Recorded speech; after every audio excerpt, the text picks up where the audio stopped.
በባለፈው ክፍል የማይነጋ የለም ነጋ። ልክ ቀኑ ወገግ እያለ ሲሄድ ሰፈሩም ጭር እያለ ሄደ። እንቅስቃሴውም ቆመ። ዘፈኖቹም ጸጥ ረጭ አሉ ብለን ነበር ያቆምነው። የፍቅር ጥግ ልብ አንጠልጣይና እውነተኛ ታሪክ። ጸሐፊ ማኔ። ክፍል 16። እኔም ተነስቼ እግሬ ወደ መራኝ ተጓዝኩኝ። ቁርስም ስላልበላሁኝ መራመድም አልቻልኩም። አቅም እያነሰኝ ሲመጣ ታክሲ ይዤ ወደ እናቴ መቃብር ጋር ጉዞ ጀመርኩኝ። አጠገቤ የተቀመጠችው ልጅ እኔ ከጎኗ ስለተቀመጥኩኝ ክብሯን ያጣች ያክል እንደተሰማት ተመለከትኩኝ። በአይኗ ገላምጣ ጨረሰችኝ።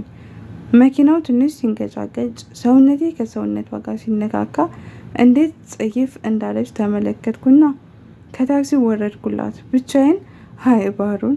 እውነት ግን እኔ ራሴ ነኝ? መሞትን በስንት ጠመዱት ብዬ እያወራሁኝ በሌላ ታክሲ ወደ እናቴ መቃብር ጋር ሄድኩኝ። የእናቴ መቃብር ጋር ቁጭ አልኩኝና አይ እማዬ፣ እንደዛ ለማቀፍ የምትናፍቂው ልጅሽ ዛሬ ሰዎች ለመንካት የሚጸየፉ ሰው እንደሆነ ብታይ ግን ምን ይሰማሽ ይሆን አልኳት። ትንሽ ቁጭ ካልኩኝ በኋላ ልሄድ ስል ልዕልት መጣች። እንዳየችኝ ያቀፈችኝ። ዝም ብዬ አየኋት። የት ጠፍተህ ነው ግን? ሌሊቱን ሙሉ ምን ሆነህ ይሆን ብዬ እያሰብኩኝ አይኔ እንዳፈጠጠ ነው የነጋልኝ። አየክ አይኔ እንዴት እንዳበጠ አለችኝ። አሳዘነችኝ፣ ግን ካፌ ምንም ቃል አላወጣሁም። ዛሬ ቀኑን ሙሉ እዚህ ቁጭ ብዬ ልጠብቅህ ነበር የመጣሁትኝ አለችኝ። ዝም ብዬ አይኗን ነው የማያት። ሁኔታዬ ግራ ገብቷት ምነው ባህሩን ደህና አይደለህም እንዴ አለችኝ። በድጋሚ መልሴ ዝምታ ብቻ ነበረ። ወደ ቤት እንሂድ እናወራለን ብላ ጠየቀችኝ። እሺ አልኳት። ሰፈር ላይ ኩፍያዬን አደረኩኝ። ማንም ሳያይህ ግባ፣ ከዛ ሳንኳኳ ቶሎ ክፈትልኝ፣ የሰፈር ሰው እንዳያየን አለችኝ። እሺ ብያት ቁልፉን ተቀብያትኝ ወደ ውስጥ ገባሁኝ። ብዙም ሳትቆይ አንኳኳች። ከፍቼ ወደ ውስጥ አስገባዋት። ቤት ገብቼ ቁጭ አልኩኝ። እጄን በደረቴ አድርጌ ጭብጥ ብዬ ቁጭ አልኩኝ። የሆነ ሰው ቤት ለእንግድነት የሄድኩኝ እንጂ ተወልጄ ያደግኩ ቤት አልመስልህ አለኝ። ልዕልት ተሯሩጣ ገብታ ገዛዝታ የመጣችውን ቆንጆ ቁርስ ሰራችና አብረን በላን። እርቦኝ ስለነበር እንዴት እንደበላሁ ራሱ አላቅም። ብቻ በልተን እንደጨረስን ልዕልት ቡና አፈላችና ጠጣን። ከሱ መልስ ቁጭ ብለን እናወራለን አለብን አለችኝ። አጠገቤ መጥታ እየተቀመጠች ዝም ብዬ ማዳመጥ ጀመርኩኝ። ምን እንደተፈጠረ ኢዮብ ነግሮኛል። ማወቅ ያለብህ ኢዮብ በዛን ሰዓት ላንተ ባያስብልህ አንተን እንድትሄድ ትቶህ ወደ ቤቱ መመለስ ይችላል እኮ አይደል? እሱ ላንተ ብሎ ነው። እንደ አንዳንድ መጥፎ አሟሟቶች አሉ፣ ነገር ግን መጥፎ አደጋም የክፉ ነው አለችኝ። ዝም አልኳት። በቃ ዝም ማለት ነው የፈለኩትኝ። የማላወጣው ቃል ራሱ ጥቅም እንደሌለው ተረዳሁኝ። አይተሃል አይደል አለችኝ ልዕልት ቀጥላ። ደግሞ ያደረገውና ያቺ ሴት እቴቴ ብትሆን አስበከዋል? አንዳንድ ሞት እረፍት ነው የሚሆነው። አጋጣሚው አለ እኮ አለችኝ። ያኔ ቃል ከጭንቅላቴ አልጠፋ አለ። ሌላ ወሬ እያወራችኝ ደጋግሜ የምታቃጭልብኝ ቃል ግን ሞት እረፍት የሚሆንበት ያለቻት ቃላት ናት። አሰብኩትና በዛች ሴት ቦታ እማ ብትሆን የሚሆነውን ነገር አሰብኩኝና ሰውነቴ ነዘረኝ። እንደዛ ከምትሞትማ እንኳንም በሰላም አረፈች አልኩኝና በክብር ተቀበረች አልኩኝ። ልዕልት ብዙ ነገር ነገረችኝ። ስትጨርስ በቃ ገላህን ታጠብና እረፍት አድርግ፣ ትንሽ ተኛና እማወራ ትልቅ ጉዳይ አለ አለችኝ። ተነስቼ ሻወር ቤት ገባሁኝና ገላዬን ተጣጥቤ ከቁም ሳጥኑ ቱታ አውጥታ ሰጠችኝና ለባብሼ ወደ መኝታ ቤት ገብቼ አልጋዬ ላይ ቁጭ አልኩኝ። ልዕልት መጣችና ለባብሰህ ተኛ፣ ሙቅ ሲልህ ቶሎ ነው እንቅልፍ የሚወስደክ፣ ለጭንቅላትህም እረፍት ስጠው እንጂ ብላ አለባበሰችኝ። እኔ ጋደም ስል እሷ ለመውጣት ተዘጋጀች።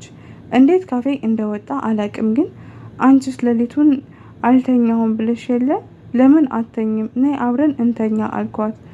ፊቷ ፍክት እያለ እሺ ብላ ከጀርባዬ ጥቅልል ብላ ተኛች። እውነት ለመናገር ከዛ ክፍል ተኝታ ስትወጣ ቤቱ የሚበላ መስሎኝ ነበረ። ጧት አካባቢ ተነስቼ ከሰዓት ነው የነቃሁትኝ። ስነቃ ልዕልት በሁለት እጄ ጥብቅ አርጌ አቅፌያታለሁ። እሷ ደግሞ ደረቴ ውስጥ ገብታ ውሽቅ ብላ እጇን ከወገቤ ላይ ጣል አድርጋ የለበስኩትን ቲሸርት ጥብቅ አድርጋ ይዛው ነበረ። በሰዓቱ በጣም ደንግጫለሁ። ሂጅ ከዚህ ተነሽ ብዬ ላባርራትም ፈልጌያለሁ፣ ግን እንዴት እንደሆነ አላቅም። ግን እንደዚህ ሁኜ መቆየትም ፈልጌ ስለነበረ አውቄ እንቅልፍ እንደወሰደው ሰው መስዬ አይኔን ጭፍን አደረግኩኝ። ግን መቆየትም አልቻልኩኝም። ምራቄ ራሱ ለመዋጥ አቃተኝ። ደግሞ ጠረኗ ደስ ይላል። 10 ምናምን ደቂቃዎች ታገስኩኝና እጆችን ከላያ ላይ አንስቼ ፊቴን ላዞር ስል በማርያም ትንሽ ደቂቃ ብቻ አቀፈኝ፣ በእቴት ይዣለሁ አለችኝ። አልተኛሽም እንዴ አልኳት። ተኝቼ ነበር፣ ግን ስነሳ እዚህ ሁኔታ ውስጥ ራሴን ሳገኘው መተኛትን መረጥኩኝ አለች። ስለዚህ አንቺ ምንም እያስመሰልን ነበር አልኳት። አዎ ለደቂቃዎች ከራሴ ጋር ስታገል እያየው ነበረ። እኔ ደግሞ እቀፈኝ፣ ትንሽ ደቂቃዎች እንድትቆይ እየጸለይኩኝ ነበር አለችኝ። ይህን ያክል ዋጋ አለው እንዴ እኔ አንቺን ማቀፌ ብዬ ጠየኳት። ምናልባት አንተ ከምታስበው በላይ ለእኔ ዋጋ አለው። እኔ ደግሞ በተፈጥሮዬ መታቀፍ የምወድ ሰው ነኝ። ሆኖም ግን ሲያቅፉኝ ሰላሜን እየሰጠኝ ይመስለኛል። በምወደው ሰው መታቀፍ ደግሞ ለእኔ ህልም ነው አለችኝ። ዝም ብያት ተነሳውና ቆምኩኝ። ትገርማለህ፣ በእቴቴ ይዣለሁ እያልኩህ ለማንኛውም እሺ ብላ ፊቷን አዙራ ተኛች። ስታኮርፍ በራሱ ሌላ ውበት አላት። ከፊት ለፊቷ ቆምኩኝና እሺ ነይ ተነሽ አቅፌ ሳሎን ልውሰድሽ አልኳት። ዘለለች፣ መጣች፣ ተጠመጠመችብኝ። ደረቴ ላይ እንደ ህፃን ልጅ ልጥፍ ብላ አንገቴ ስር ውሽቅ አለች። በሁኔታው ፈገግ እያልኩኝ ወደ ሳሎን አቅፌ ወሰድኳት። ሶፋ ላይ ውረጅ ብላት አልወርድም አለች። በእጇ ጥብቅ አርጋ ከመያዟ የተነሳ አንገቴ ህመም እየተሰማኝ ነበር። አረ ደክሞኛል ብዬ እንድትወርድልኝ አደረግኳትና እኔ ቁጭ አልኩኝ። እሷ ወደ ስልኳ ሄደች። በስመ አብ ስንቴ እንደተደወለ መጣሁ፣ ቆይ እናቴን ላውራት ብላ ወደ ውጭ ወጣች። ብዙም ሳትቆይ ኢዮብን ይዛው ወደ ውስጥ ገባች። እንዳየ መጣና ሰላም አለኝ። እኔ ፊቴን እንደጣልኩትኝ ዝም ብዬ ቁጭ አልኩኝ። ልዕልት አውሩ ብላ እኔ ምግብ ልሰራ ነው ብላ ጥላን ወደ ውስጥ ገባች። ኢዮብ ሁሉንም ነገር አስረዳኝ። ገና ጎዳና ላይ ብዙ አመት ስትቆይ የምትለምደው ብዙ ነገር አለ። ፊት ለፊትህ ሰው ሲታረድ እያየህ ባላየህ ልታልፍ ትችላለህ። ምንም የማያውቅ ህፃናት የሰቀቀን ድምፅ እያሰሙ እየለመኗቸው ያለምንም ርህራሄ ሲደፈሩ ብዙ የጎዳና ልጆች አሉ አለኝ።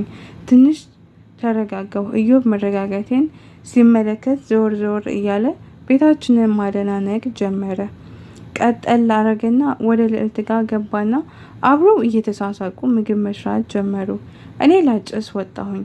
ውጭ ላይ ቁጭ ብዬ ሳብ ሳብ አደረኩና ሲጋራውን ጣልኩት። ትንሽ ቆይታ ልዕልት መጣችና አስደነገጥከኝ እኮ ና ምሳ ደርሷን አለችኝ። ተከትያት ገባሁኝ። ከምሳ በኋላ ልዕልት ልታወራኝ የምትፈልገው ጉዳይ እንዳለ ነገረችኝ። ምን እንደሆነ ጠየኳት። አሁን የእቴቴ ሞት አመት እየደረሰ ነው እና ዘመዶቻችሁ እሱን እየደገሱ ነው። ልክ አመት እንደሞላት ፕሮግራም እንዳለፈ ግን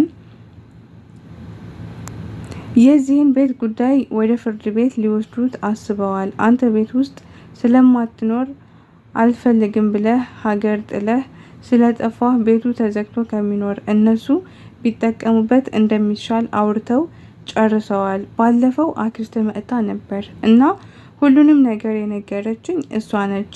ከቻልክ ይህ ቤት የእቴቴ ላንተ የተወችልህ ትልቅ የህይወት አደራ ስለሆነ የሆነ መፍትሄ እንድትፈልግ እንደኔ እንደምንም ብለህ ተመልሰህ እዚህ ቤት መኖር ብትጀምር አለችኝ። ታዲያስ ቤተሰብ እዚህ ፓርት ያበቃል። በቀጣይ ፓርት እስከምንገናኝ ድረስ ቸር ሰንብቱልኝ። ሀሳብ አስተያየት ካለ ኮሜንት ላይ አስቀምጡ። ባይ ባይ ቤተሰብ።